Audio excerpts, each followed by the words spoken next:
Okay, in this video we're going to discuss how to find the area between two curves. So let's suppose that the two functions that I have in my diagram, f and g, are continuous functions on the interval from a to b, and as you can see, the values of f of x are greater than the values of g of x on this interval.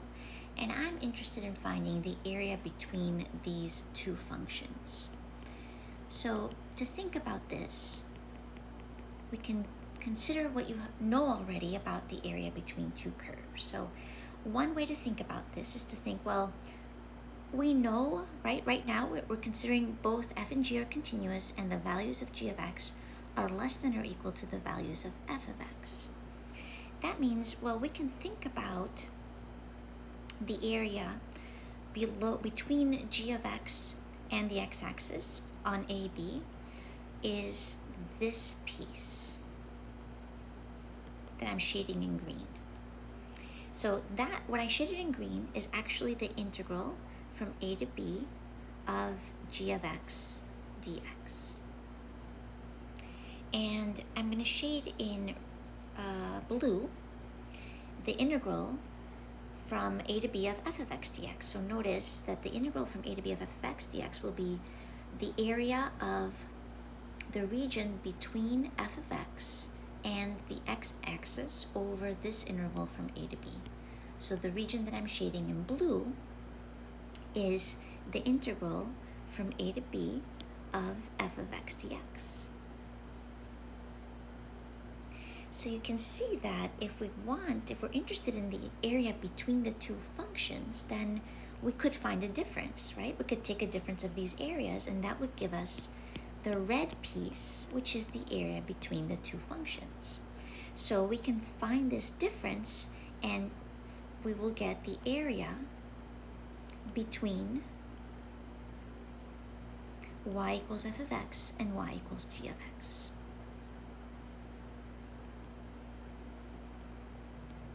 So here I am assuming that both functions are continuous on this interval and that f of x, the values of f of x are greater than or equal to the values of g of x. And we can write this area in one integral by combining this and writing the integral from a to b of f of x minus g of x dx. And that is the area between two functions that are defined in terms of x. You could have also thought of this as in terms of Riemann sums, right? So if you consider what we would be doing if I wanted to set up a Riemann sum for the area between the two curves, we would be partitioning the interval from a to b into n pieces. And then we would, in this case, right, if we break this up into pieces, they would look like this. And we could use, rectangles to approximate the areas of the pieces. Now, if we think about the height of these rectangles, right, as approximations, that height of a sample rectangle will be the difference between our two functions, f of x minus g of x. So this is another way that you can think of this, that this f of x minus g of x really represents the height of a rectangle between the two functions. And of course the dx is the differential with respect to x, so it's an infinitesimal width of x. And that still gives us the same expression for the area between two functions of x. Now, let's suppose, of course, if we had taken the limit of the Riemann sum, right, that would have to be that we make all of these pieces arbitrarily thin and would take the limit as the number of pieces goes to infinity. Okay, now let's suppose that our functions are not functions of x, but instead they're functions of y. So imagine that now we have the following diagram.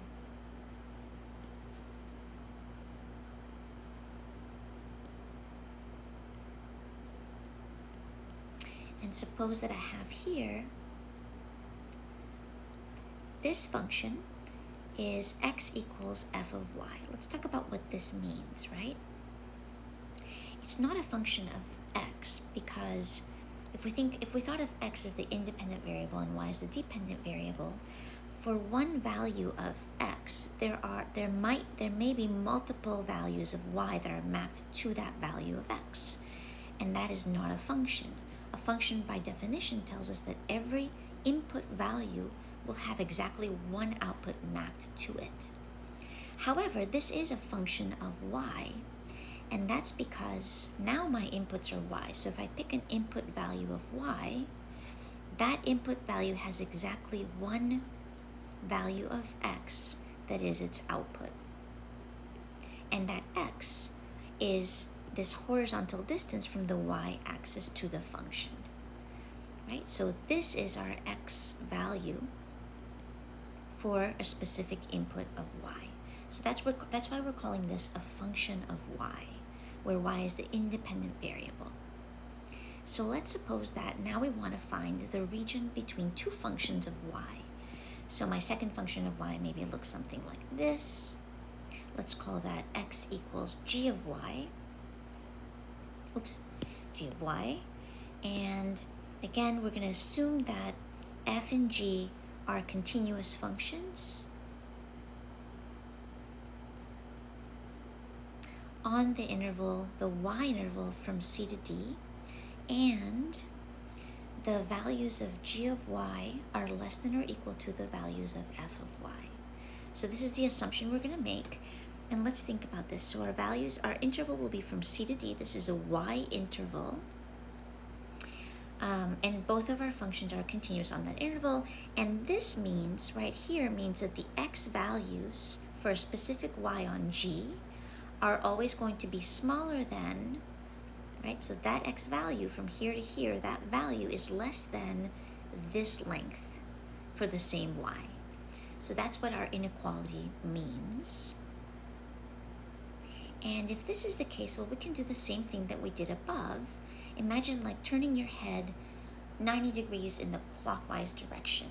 If you do that, then f of y looks like the top function and g of y looks like the bottom function. And so we can think of this in the same way. And there's our interval from c to d, right?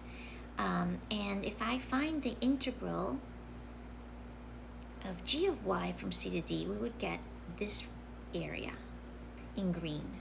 This region right here, that is the value of the integral from c to d of g of y dy.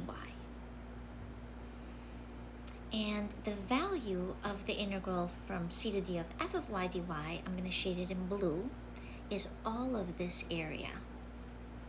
All of that area is the integral from c to d of f of y dy.